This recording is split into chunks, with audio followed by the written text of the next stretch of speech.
minha internet não tá entrando, não tá gravando. Tá gravando já. Tá gravando, Tá gravando, né? tá gravando já. Ok, meu amigo Denis, passar as honras da casa, em nome do nosso grupo, né? Uhum.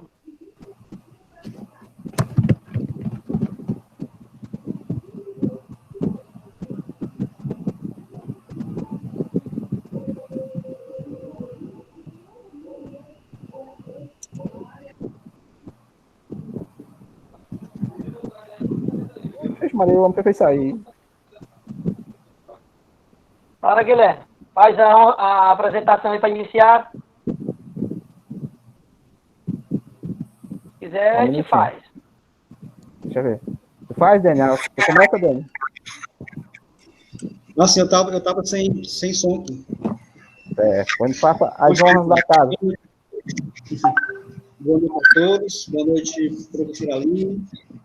A professora Francilene também que está com a gente. Boa noite. Então, o que a gente propôs foi exatamente falar sobre as questões do Enem, né? Eu vou ficar com duas questões aqui, que é sobre Platão e Aristóteles, né? Uma é de Platão e a outra fala a respeito do pensamento de Aristóteles. Pois bem, a nossa primeira questão fala assim. Espera aí, Daniel, vamos com calma. Nós temos que começar a apresentação, né? Para todo mundo estar vendo as questões. Não é isso? Então, eu vou começar a apresentação, os slides das questões, viu, pessoal? Deixa eu só terminar aqui. Agradecer a professora Francilene, em especial, por nos dar forças, enfim, né, por contribuir, nos dar suporte para essa live, para que essa live pudesse acontecer. Também agradecer a professora Aline, né, nossa querida tutora presencial, que se faz presente aqui na nossa live. Então, você quer falar alguma coisa, professora Aline? Oi, gente, boa noite. No caso aqui, o tema de vocês vão falar sobre questão do Enem, né? Isso. O nosso tema é analisando questões do Enem, da filosofia antiga à contemporânea. A gente vai abordar autores desde a antiguidade até a contemporaneidade. Entendeu? Então, vamos dar início à nossa apresentação. Só um minutinho. Já já a gente começa a apresentação.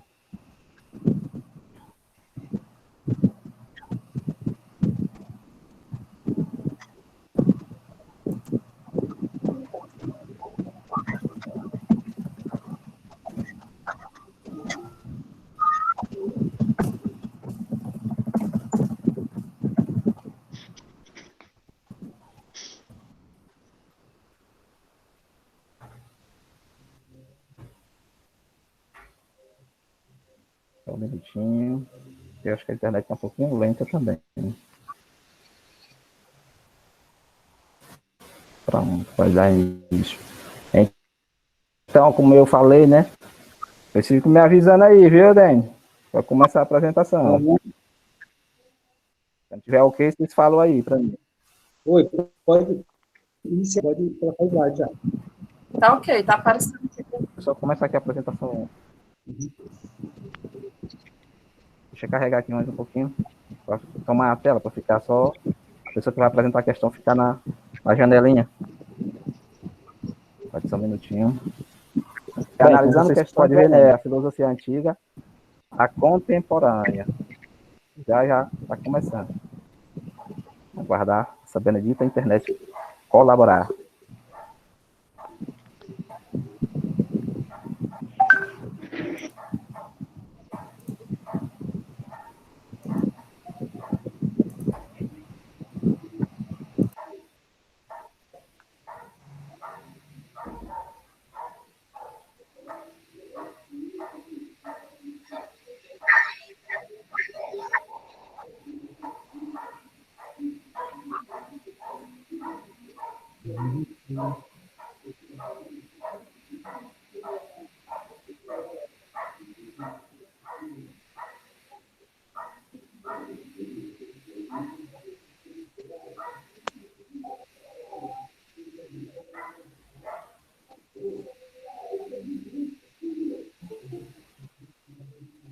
Tá aparecendo aí já?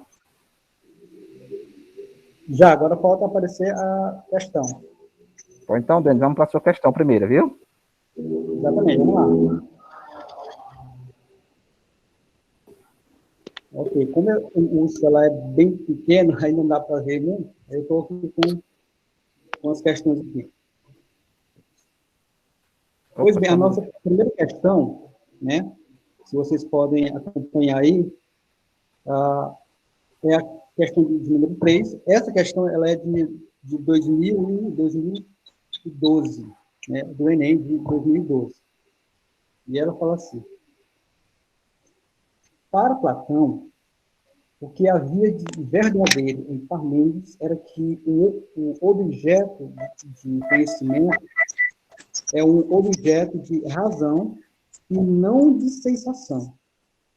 E era preciso estabelecer uma relação entre o objeto racional e o objeto sensível ou material que privilegiasse o primeiro em detrimento do segundo. Lenta, mas irresistivelmente, a doutrina das ideias forma-se em sua mente. Ele fala que o texto faz referência à relação entre a razão e sensação, um aspecto essencial da doutrina das ideias de Platão. Outro contexto, ele fala assim, como Platão se situa diante dessa relação, né, que é do mundo sensível, né, e do mundo das ideias. Né? Então, a letra A fala assim: estabelecendo um abismo intransponível entre as duas. A letra B fala assim: privilegiando os sentidos e subordinando o conhecimento a eles. A letra C, atendo-se à posição de Parmênides de que a razão e sensação são inseparáveis. E a letra D, afirmando que a razão é capaz de gerar conhecimento, mas a sensação não. E a letra E é rejeitando a posição de Parmênides de que a sensação é superior à razão. Então, quando a gente olha para essa questão do mundo das ideias e do mundo sensível, né, ou do mundo sensível, ou mundo das ideias, né, tem uma parte na questão que ela fala assim, quando Parmênides concorda aqui com Platão concorda aqui com o Parmênides, né, o que havia de verdadeiro em Parmênides. Assim, Parmênides era um filósofo pré-socrático, né? E já tinha também um outro filósofo que debatia com ele, que era o Heráclito. O Heráclito acreditava que o mundo sensível, né, o mundo sensível é um mundo de movimento. Ou seja, esse mundo está em movimento todo o tempo. Então, o conhecimento, o início das coisas, se baseia nessa questão do movimento.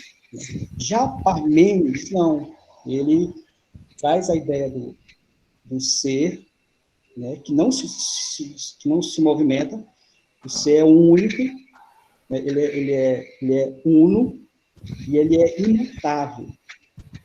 O mundo das ideias que Platão traz também é a mesma coisa. Ele é um mundo inteligível, imutável, eterno, né? E que não muda. Já o mundo sensível, Platão acredita que ele não tem condições de gerar conhecimento. Nós não podemos conseguir conhecimento através do mundo sensível, né? Mas sim através do mundo das ideias.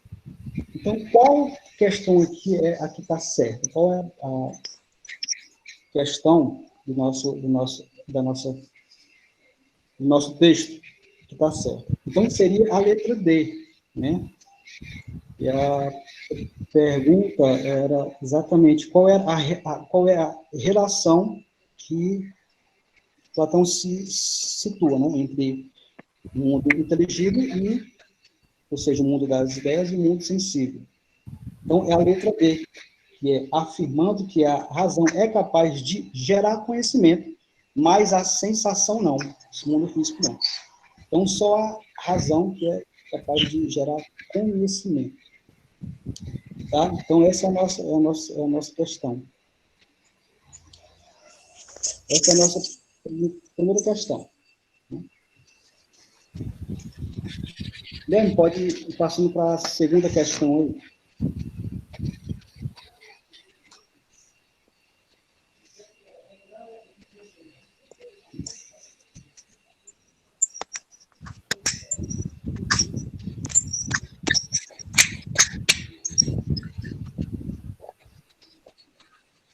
Denis? Ok, né? Ok. Ok. Tá, segunda questão já. Então, a segunda questão ela é de 2017. Ela tem um pequeno texto. Eu falo assim: se, pois, para as coisas que fazemos, enfim, que desejamos por ele mesmo e tudo mais, é desejado no interesse desse fim, evidentemente, tal fim será o bem. Ou antes, o sumo bem.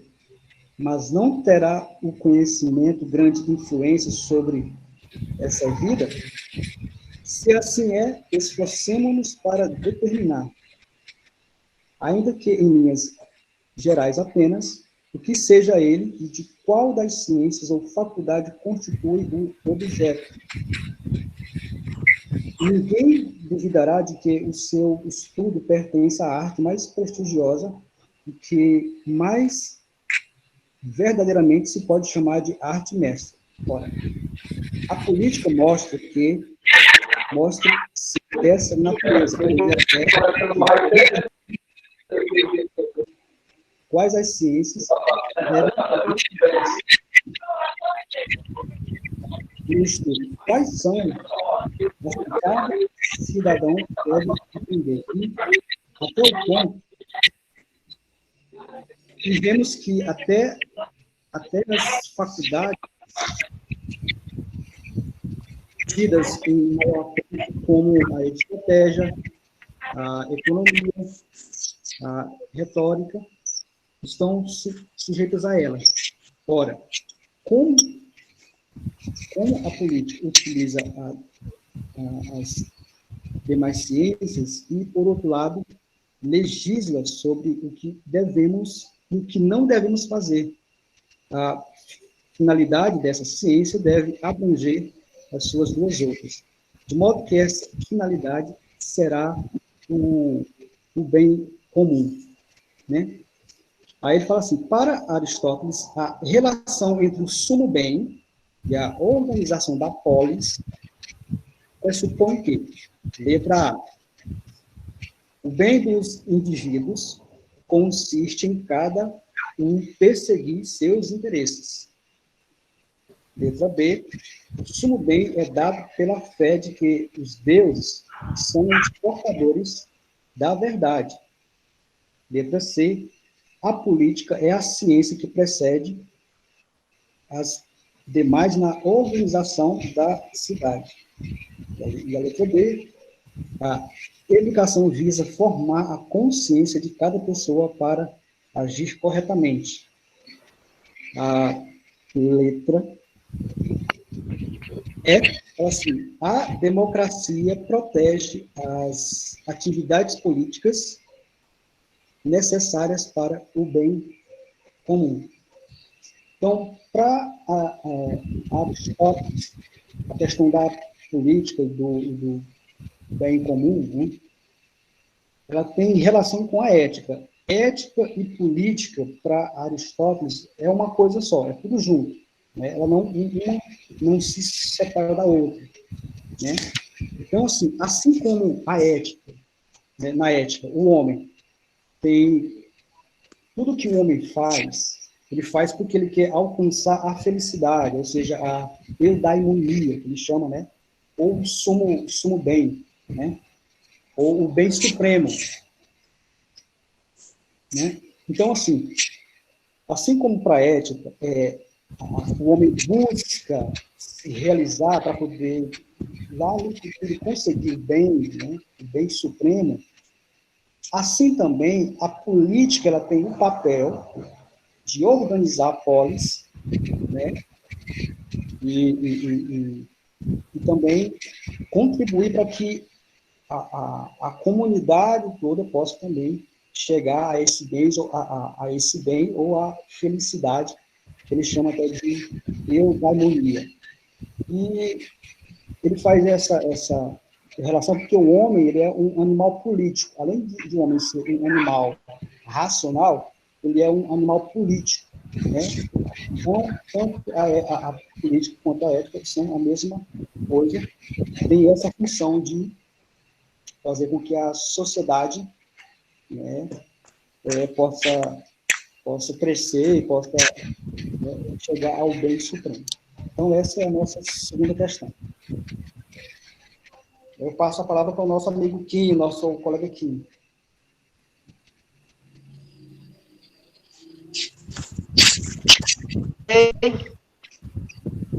Primeiramente, boa noite a todos.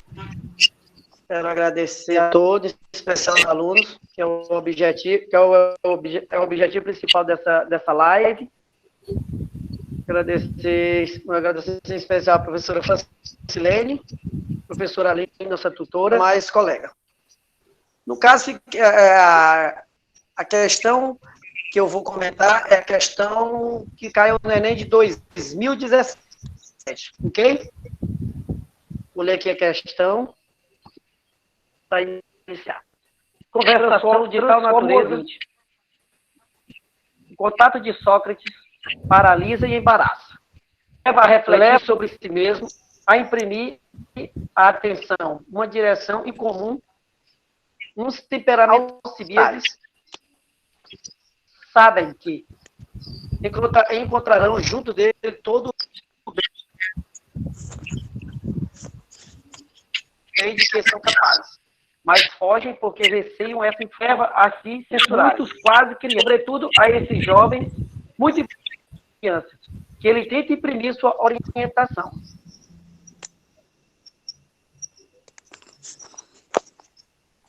A questão que caiu no Enem de 2017, basicamente direciona para o modo de vida de Sócrates, né?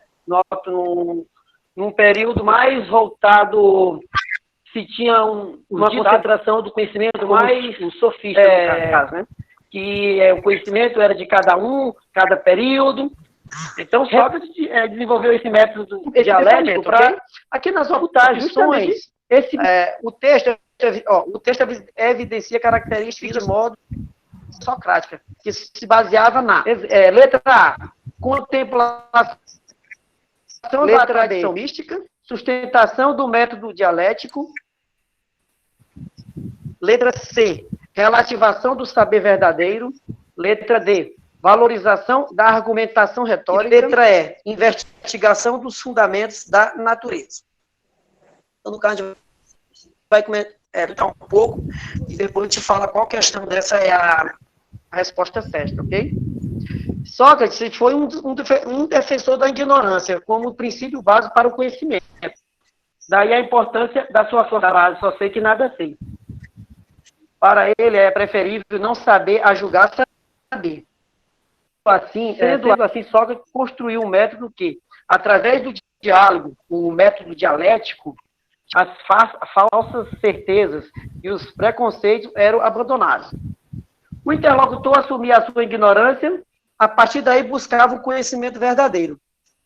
Ou seja, no fundo, ele buscou, para se basear nessa forma de conhecimento, como reverter, principalmente, como falei no início do sofista, que tinha todo um relato de conhecimento do indivíduo, próprio de si, ou então de período. Só que ele estabelece a dialética, encontrou, na verdade, o maior valor, propondo que a verdade poderia ser descoberta através da razão e lógica, ok? Em uma discussão. No fundo, o propósito do método dialético é resolver os desacordos através de discussões racionais e, em última análise, a busca pela verdade, né? Basicamente, tá na razão e na lógica o fundamento do método dialético de Sócrates. E aí a gente poderia se aprofundar mais, mas como aqui ele leva diretamente o modo de vida, como ele estava aplicando esse conhecimento dele, a gente já é conhecedor, que conhece o conhecimento que a gente tem de Sócrates através de seus discípulos, né, principalmente Platão. Ele usava o método dialético como através do diálogo, algo que ele andava pelas ruas, pelas praças das cidades, né, ao encontrar pessoas ditas sábias, ele caçoava um pouco, né, passava por ignorante. Dessa forma de abordar, ele já deixava a pessoa meio receosa. Como que uma pessoa ignorante vamos supor que vocês tenham um tupete de se aproximar de um juiz, um exemplo, né? Podendo usar um exemplo, o juiz, né? Ele poderia chegar, você sendo juiz, você tem conhecimento da justiça. Aí daí iniciava um diálogo, um debate, né? O que é a justiça para você? E aí ele iniciava esse debate, onde que, ao decorrer do debate, ele argumentava, refutava alguns pontos, lógico, né, com regras próprias, mostrando as fragilidades, as fraquezas no discurso, chegando ao ponto de extrair uma nova resposta, né, para aquele conceito que até então era verdade absoluta, né, que chegaria ao método da dialética, ao método maiêutica, que seria extrair uma terceira resposta para determinado assunto. Como ele sempre baseava, falava do seu método como da sua própria mãe. A mãe dele, no caso, era pasteira, né, e ele até falava no modo meio brincalhão, né, que ela era pasteira, fazia parte de criança, e ele fazia parte de ideias, né? Fazia o ser humano, o indivíduo, para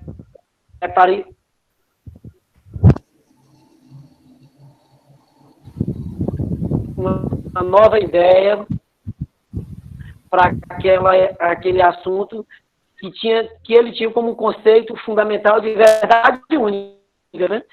Mais ou menos isso, meus amigos. Agora eu vou passar para a segunda questão, ok? No caso, essa segunda questão aqui, ela caiu no Enem de 2019, ok? Vou ler aqui a questão. De fato, não é porque o homem pode usar a vontade livre para pecar. Aliás, desculpa, a resposta, só um minutinho aí. Desculpa aí. A resposta certa na questão lá de Sócrates, né, na dialética, é a opção B, sustentação do método dialético, ok? Eu tinha esquecido. Vamos para a próxima.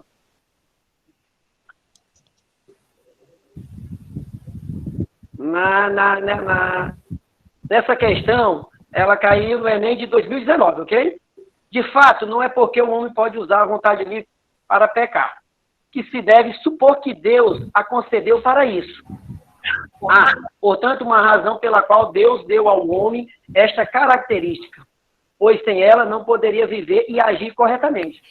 Pode-se compreender, então, que ela foi concedida ao homem para esse fim. Considerando-se que se um homem a usa para pecar, recairão sobre ele as punições divinas. Ora, isso seria injusto se a vontade livre tivesse sido dada ao homem, não apenas para agir corretamente, mas também para pecar. Na verdade, porque deveria ser punido aquele que usasse sua vontade para o fim, para o qual ela lhe foi dada. Isso aqui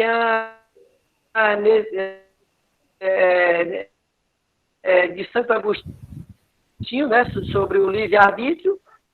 Nesse texto, o filósofo cristão Agostinho de Hipona sustenta que a punição divina tem como fundamento A. Vamos aqui às opções. Letra A, desvio da postura celibatária. Letra B, insuficiência da autonomia moral. Letra C, afastamento das ações de desapego. Letra D, distanciamento das práticas de sacrifício. Letra E, violação dos preceitos do Velho Testamento. Vamos argumentar um pouco aqui sobre a questão e depois a gente fala qual alternativa é a correta. Para Agostinho de Hipona, ou Santo Agostinho, Deus dotou os seres humanos de autonomia. A finalidade dessa dádiva é a possibilidade de agir livremente e em conformidade com seus ensinamentos, não para pecar. O pecado é um efeito da capacidade humana de falhar no uso de sua liberdade, fundamentada na insuficiência de sua autonomia moral, devendo, assim, prestar conta de seus erros e assumir a possível punição de Deus. Aqui, basicamente, como Deus deu livre-arbítrio a todos os seres humanos, principalmente o ser humano, o homem em si, né? Ele deu o livre-arbítrio do ser humano agir conforme a sua vontade.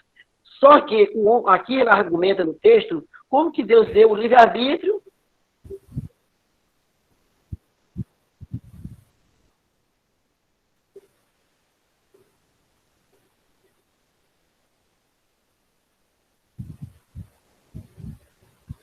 pecar. Então seria nesse livre-arbítrio só fazer coisas boas, coisas certas sem errar. Mas, ao contrário, se você analisar bem a questão, Deus deu o livre-arbítrio, mas ao mesmo tempo ele deu conhecimento do que é o certo e o que é errado. Se é o certo você praticar, você vai colher coisas boas. Se você praticar coisas erradas, com certeza você vai ser punido. É simples de entender. Vamos supor que seja um exemplo no dia atual. Se você pegar um jovem, um exemplo, um jovem do ensino médio, e você determinar uma tarefa para vamos supor que seja uma tarefa de escola. E falar, se você fizer sua tarefa, você vai pegar no celular. Um exemplo, né, que é o que mais acontece hoje. Tiro por mim que eu tenho meus filhos, e aí é o seguinte, você botar a tarefa em dia, direitinho, você vai pegar seu celular, ok? É do mesmo jeito, se não fizer, ok, não vai pegar. Não, por quê? Porque não teve o merecimento. E ele sabe que se ele não fizer a tarefa, ele não está fazendo o que é certo. Está entendendo? É basicamente isso. Então, o livre-arbítrio, no meu contexto de modo de pensar, está nesse sentido. Como Deus deu o livre-arbítrio, ele deu conhecimento do bem e do mal. Aí vai ficar a critério de cada um. No caso, a opção correta é a insuficiência da autonomia moral. Ok? Do mais, agradeço a todos. Passo ao próximo. E aí, Guilherme? Opa, ok. O próximo será nosso colega, né? Francisco Américo, não é isso?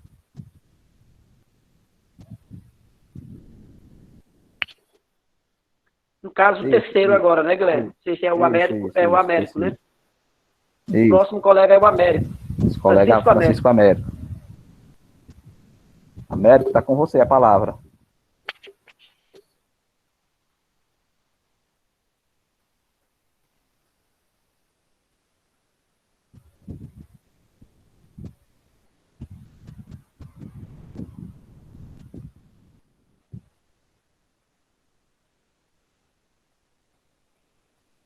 Américo.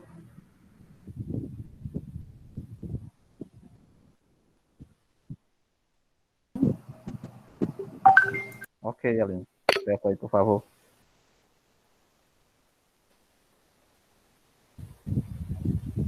Pronto, agora tá dando certo.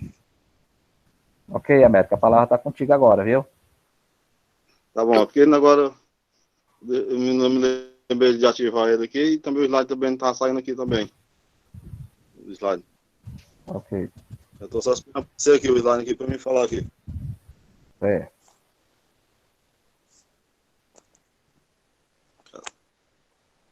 Aqui vamos falar a questão 5.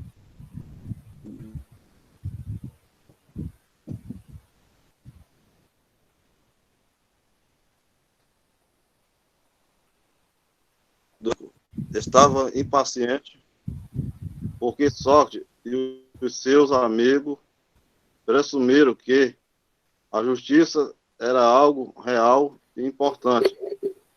Francisco negava isso.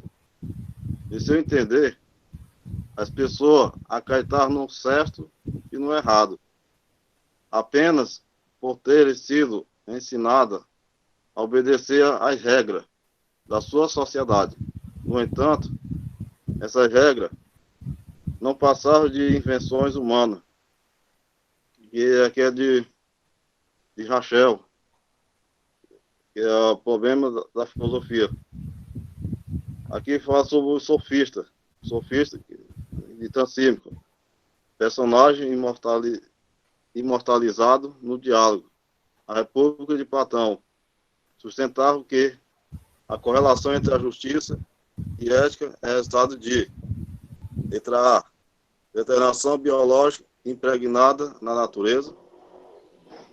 Letra B, verdades objetivas com fundamentação anterior aos interesses sociais. Letra C, mandamentos divinos inquestionável legado das tradições antigas. Letra D, convenções sociais resultado de interesses humanos contingentes. Letra E, sentimentos experimentados diante de determinadas atitudes humanas.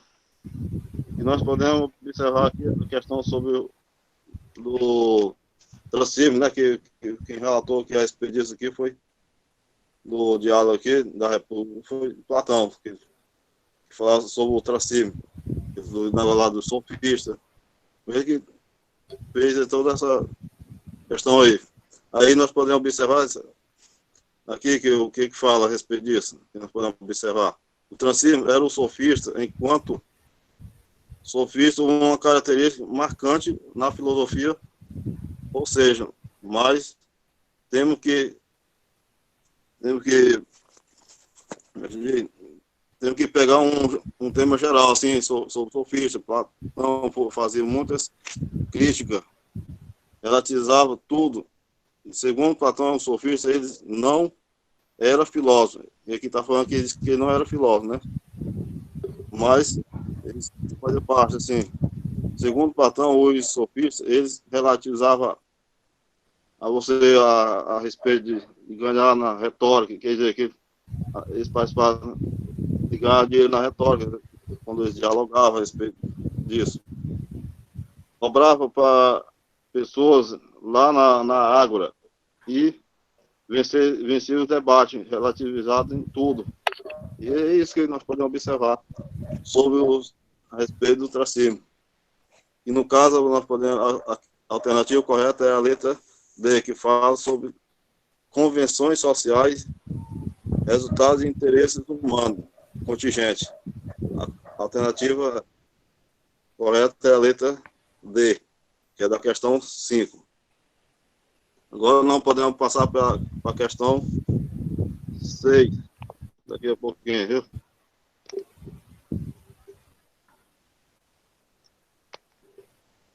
Agora nós podemos observar aqui em relação à questão 6.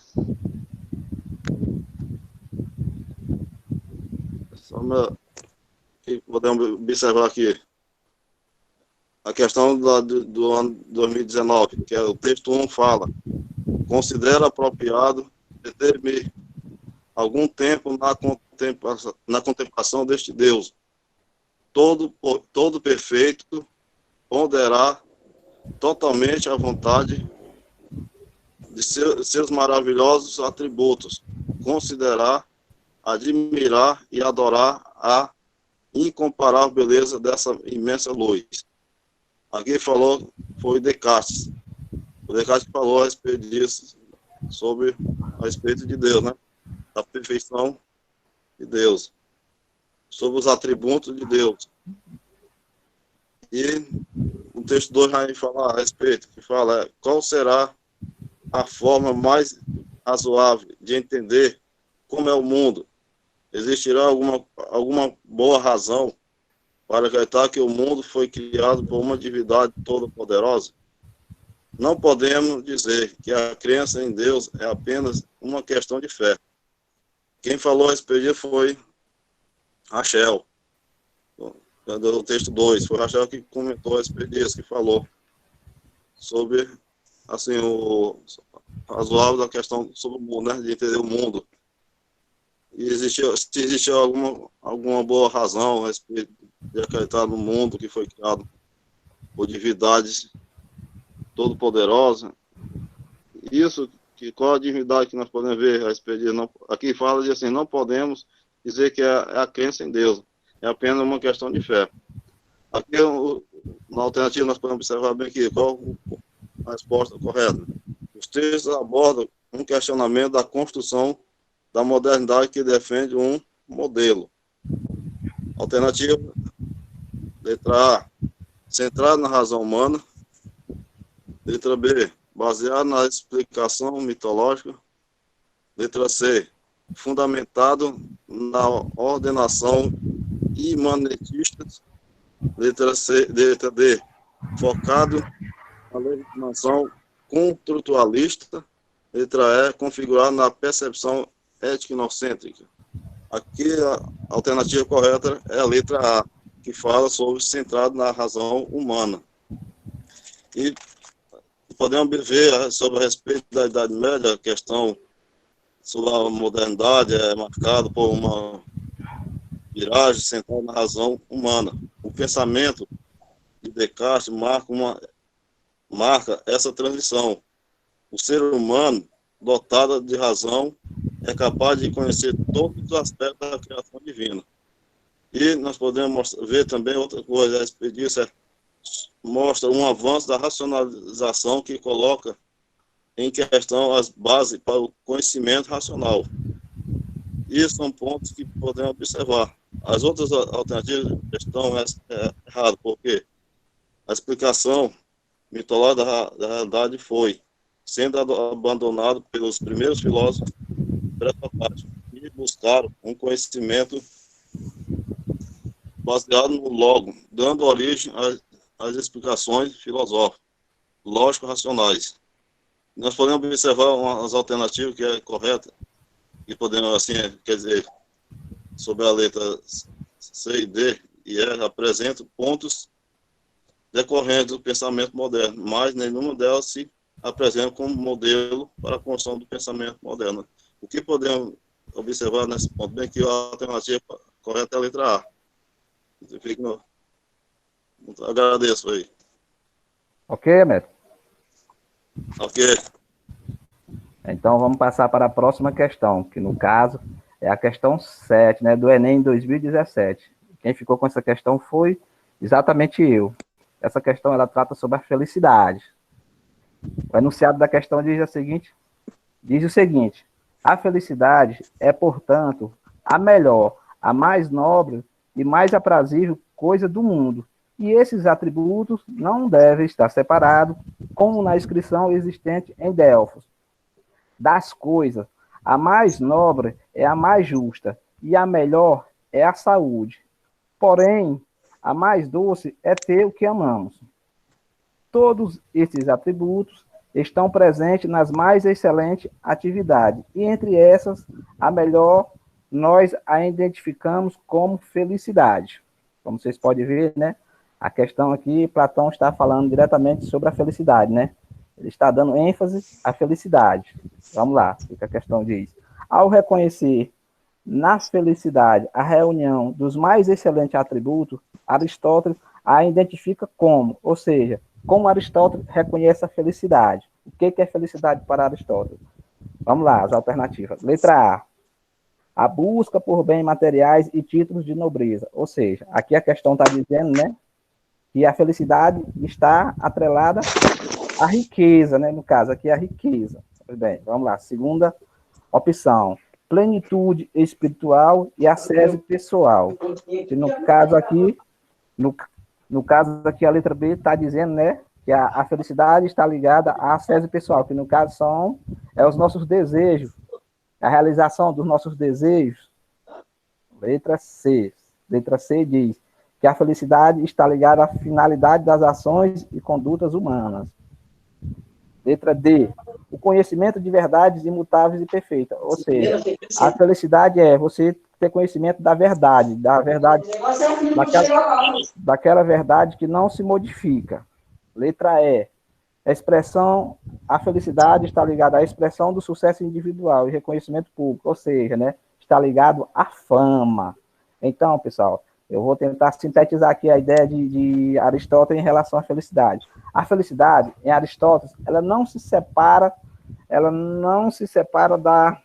da questão ética, ou seja, ela está ligada à boa conduta, à prática do bem, a boas ações, a você praticar o bem. Ou seja, ela está ligada à finalidade das ações e condutas humanas. Então, se nós analisarmos as questões aqui, a letra A não é, né? Porque ela diz, né, que a felicidade está ligada à riqueza. De maneira alguma, para Aristóteles, a riqueza trazia felicidade. Plenitude, letra B, plenitude espiritual e acesso pessoal. No caso, são os desejos, né, a realização, a contemplação dos nossos desejos. Também não. Nós podemos ver que a resposta é a letra C, finalidade das ações e condutas humanas. Então, felicidade para Aristóteles é finalidade das ações e condutas humanas. Aqui, letra D, conhecimento de verdades imutáveis. Também não.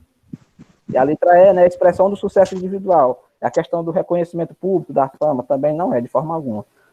Então, como já foi dito, né, resposta certa, letra C, finalidade das ações e condutas humanas. A felicidade em Aristóteles está ligada à boa prática, à boa ação, a praticar o bem. Ela não se separa da questão ética. Entenderam, pessoal? Então, vamos partir para a próxima questão. A próxima questão do Enem, não especifica o ano aqui, mas diz assim, o enunciado: a natureza fez os homens tão iguais quanto as faculdades do corpo e do espírito, que, embora por vezes se encontre um homem manifestamente mais forte de corpo ou de espírito mais vivo do que outro, mesmo assim, quando se considera tudo isto em conjunto, a diferença entre um e outro homem não é suficientemente considerável para que um deles possa, com base nela, reclamar algum benefício a que não possa igualmente aspirar. Aqui, esse texto foi tirado do livro Leviatã, né, de Hobbes. Aqui, o que a questão quer? A questão diz assim: para Hobbes, antes da constituição da sociedade civil, quando dois homens desejavam o mesmo objeto, eles, letra A, entravam em conflitos, letra B, recorriam aos clérigos, letra C, consultavam os anciões, letra D, apelavam aos governantes, letra E, exerciam a solidariedade. Bom, pessoal, antes de nós entrarmos na questão específica do estado de natureza em Hobbes, é preciso que nós entendamos que o estado de natureza, ele nos remete à ideia de vida anterior à sociedade organizada, ou seja, antes da existência de leis e governantes. Era o seguinte: o homem era concebido na natureza e tinha plena liberdade para fazer o que quiser. Ele agia de acordo com as suas emoções, de acordo com os seus desejos. Não tinha nenhuma lei que pudesse o penalizar. Então, ele agia do jeito que ele achava melhor, da forma que ele entendia. Esse é o estado de natureza num contexto geral. Agora, vamos para o estado de natureza na concepção de Hobbes. Para compreendermos o estado de natureza em Hobbes, pessoal, é necessário que nós entendamos que, para Hobbes, o homem é mau por natureza, ou seja, nascemos mal. Ele afirmava que o homem, em seu estado de natureza, é lobo do próprio homem, ou seja, o homem é mau por natureza, ele afirma, né? No caso aqui, ele afirma, só um minutinho. Quando ele afirma que o homem é lobo do próprio homem, ele está afirmando, né, que o homem é predador do próprio homem, ou seja, ele é mau, ele agride, ele mata o outro homem. E quando existe desejo entre eles em comum, automaticamente eles entram em conflito direto, eles vivem em constante guerra. Então, observamos que a resposta correta seria a letra A, né? No caso, quando eles tinham interesses iguais, desejavam o mesmo objeto, automaticamente eles entravam em guerra. E era aquela coisa, né? A lei do mais forte, sobrevivia o mais forte, o entendimento de Hobbes. Então, a resposta é letra A. Mas vamos analisar aqui as outras alternativas. Letra B, recorreu aos clérigos. Não, porque eles não tinham esse entendimento de recorrer a ninguém, né? Consultava aos anciões. Também não. Pelo mesmo motivo, eles não tinham esse entendimento. Letra D, apelava aos governantes de forma alguma, porque no estado de natureza não existia uma sociedade organizada, ou seja, nem governante existia. Letra E, exerciu a solidariedade? Também não, eles não tinham esse entendimento de solidariedade ao próximo. Então, pessoal, fica evidente, né, que no caso, para Hobbes, quando dois homens desejam o mesmo objeto, eles entravam em conflito. Então, pessoal, minhas duas questões foram essas, a 7ª e a 8ª. Agora, a 9ª e a 10ª ficará com nossa colega Luciane Souza, viu? Valeu! É com você, Luciane, a bola agora.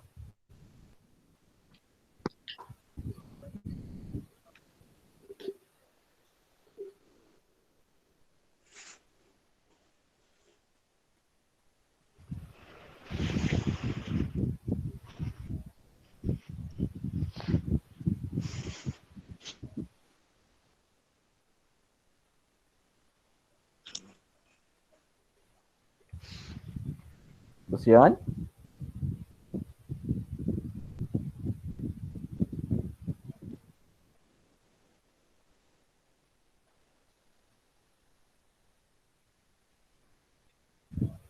Luciane, foi sair, Guilherme? Vamos aguardar um minutinho, né, para ver se ela entra. Vou fazer as questões dela, né? Entrou, ela entrou. Ah, ok. Ela já entrou. Ok. Então, Luciane?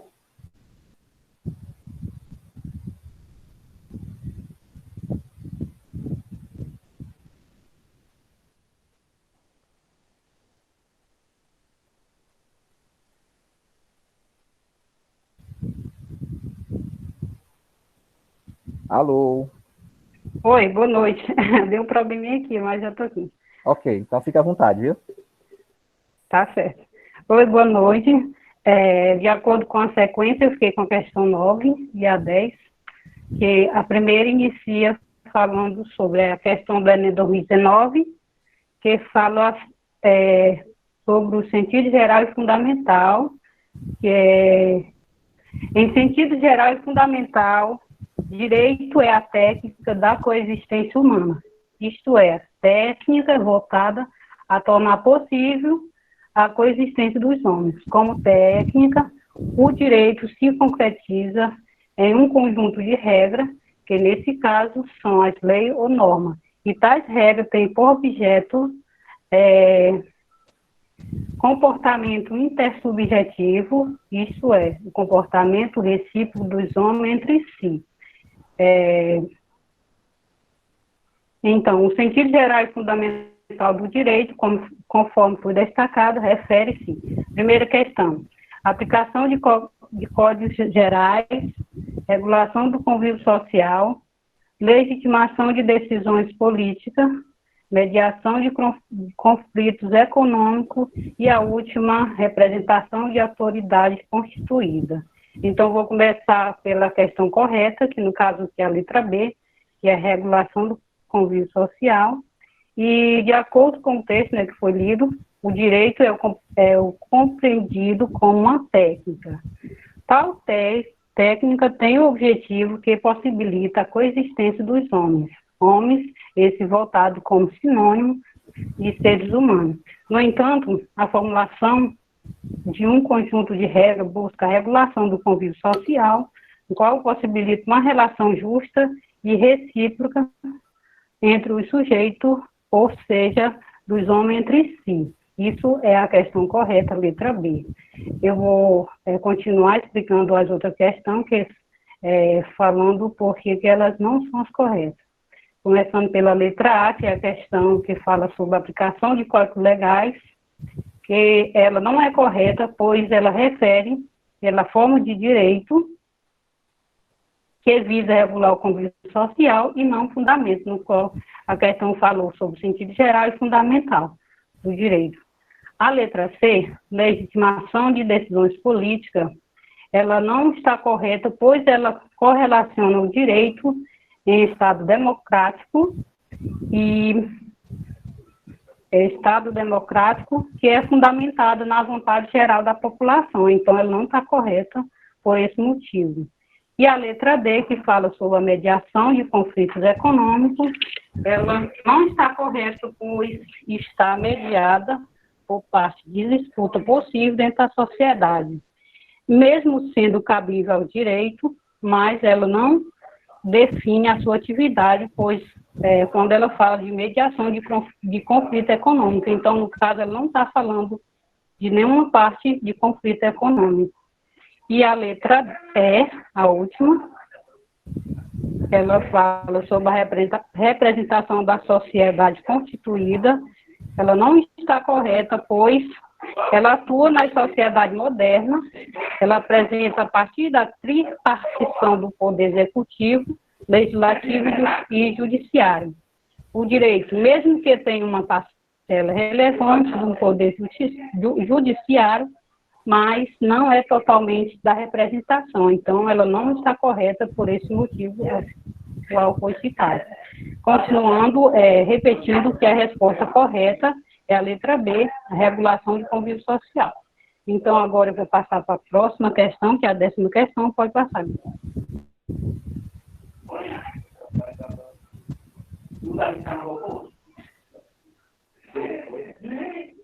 Guilherme? Oi, já passei. Não apareceu aí ainda, não? Agora só um minutinho que deve estar aparecendo.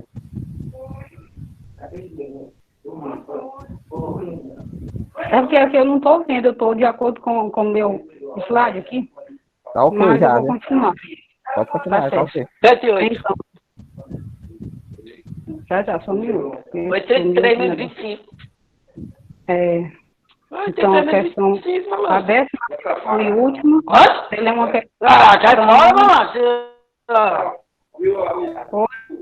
Oi? Cara, luta devagar, isso aqui é pensamento, raciocínio, doido. Esse, Já prepara que ela para de dizer agora, aí chega a letra aí. Desliga teu microfone aí, Kim. Oi, continuando. É a última questão, a 10ª. É uma questão do Enem 2016, no qual fala: sentimos que toda satisfação dos nossos desejos, advinda do mundo, assemelha-se à esmola que mantém hoje o mendigo vivo, porém prolonga amanhã a sua fome. A resignação, ao contrário, assemelha-se à fortuna herdada e livra o herdeiro para sempre todas as suas preocupações. Trecho destaca uma ideia remanescente de uma tradição filosófica ocidental, segundo a qual a felicidade se mostra indissociável ligada à primeira questão, é a consagração de relacionamentos afetivos, B, administração de independência interior, fugacidade de conhecimento empírico, D, liberdade de expressão religiosa, e a última, busca de prazer efêmero. Então, de acordo com a primeira questão que eu falei, eu vou começar pela resposta correta, que no caso aqui é a letra B, administração de independência interior.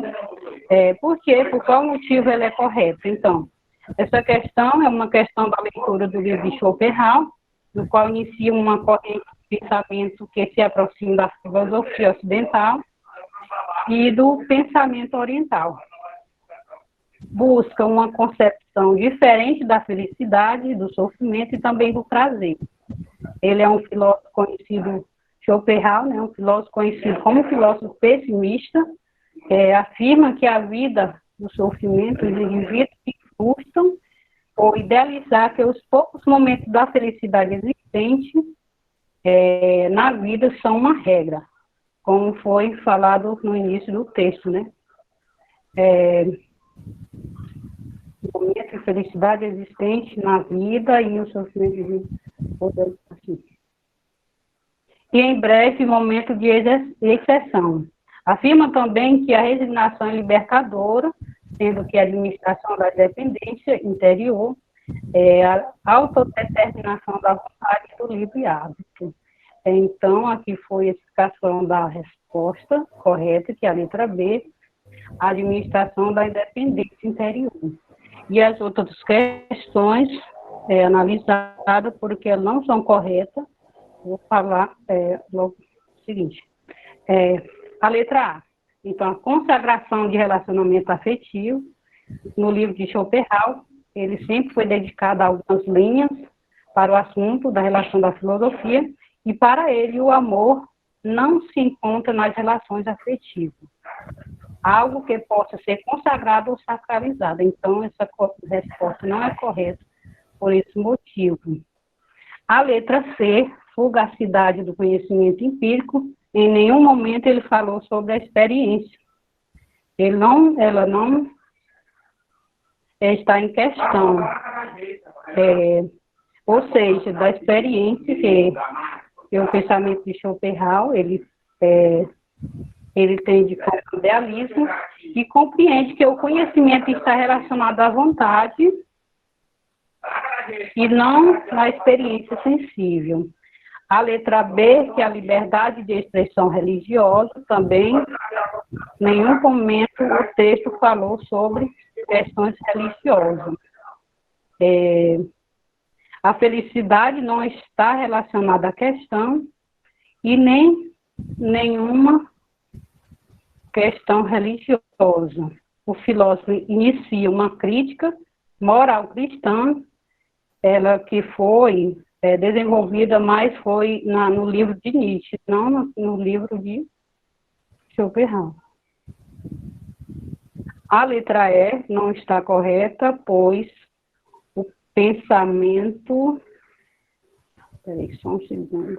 O pensamento de Schopenhauer afirma que o caráter fêmeo da felicidade, mas também essa ideia não faz parte da tradição filosófica. Busca de prazer efêmero também não está em questão e não é uma questão correta. E, voltando lá no início, a questão correta é a letra B, administração de independência interior. Muito obrigado pela atenção e voltando a questão aí para o Guilherme. Ok, pessoal. Então, essas foram as questões que a gente apresentou, que teve uma variação desde a antiguidade até a contemporaneidade. Espero que vocês tenham gostado. Vou tirar aqui o slide para me voltar aqui ao vivo com vocês.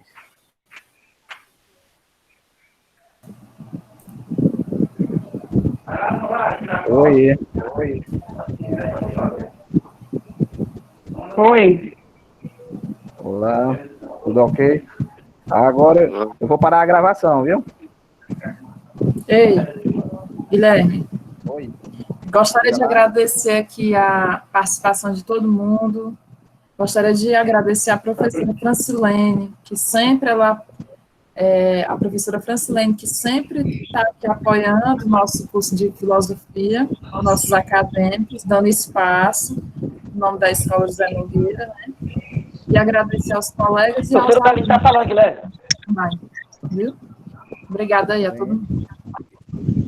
Bom, eu também gostaria de agradecer, né, a professora Francilene, como eu já ressaltei lá no início, né? Ela nos deu todo o suporte para que essa videoconferência pudesse acontecer. Então, a gente agradece a professora Francilene e a instituição de ensino 7 José Nogueira de Aguiar. Muito obrigado. Alguém quer fazer algum agradecimento? Se alguém quer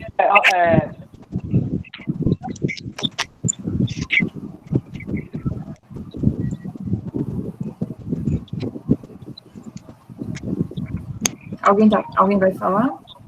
Fala alguma coisa, eu posso parar a gravação.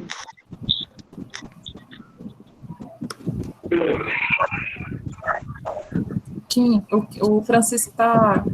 Acho que é a internet, né? Deve ser, professor. Então, vamos fazer o seguinte, né? Francilene Vamos parar. está falando, a professora Francilene está falando, Guilherme. O Samuel pegou, depois tirar foto do...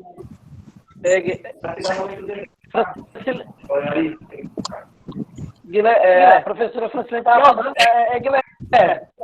Nem comecei, né, gente? Eu só quero dizer que, assim, Não, o que for preciso, a eu estou à respeito disposição. dos demais participantes.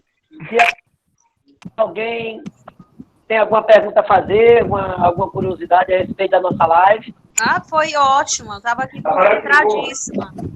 E assim, só pedir desculpa pela participação, que é complicado dos alunos, mas o que vocês precisarem, Obrigado, professor. à disposição. E os demais Uma participantes? opinião que a gente entende, viu? Nós sabemos as dificuldades, viu? A gente Complicado. sabe que O pessoal não quer, não. tem bastante dificuldade para entrar nesse período de pandemia, enfim, né? Está havendo muita dificuldade. Então, é isso, é agradecer a todos por terem tido paciência, né, com a gente, por terem E aprender, né, acompanhado Guilherme? até aqui, não. É aprender. Nós estamos aprendendo, né, todos. Então, não? Ei, Guilherme. Oi. Faça aí, se alguém tem curiosidade ou queira fazer alguma pergunta dos demais participantes. Tá aberto, se algum colega quiser fazer. Não sei se tem aqui no chatzinho alguma pergunta. Olha aí. Tem a pergunta do Cosme, se Thomas Hobbes defendeu.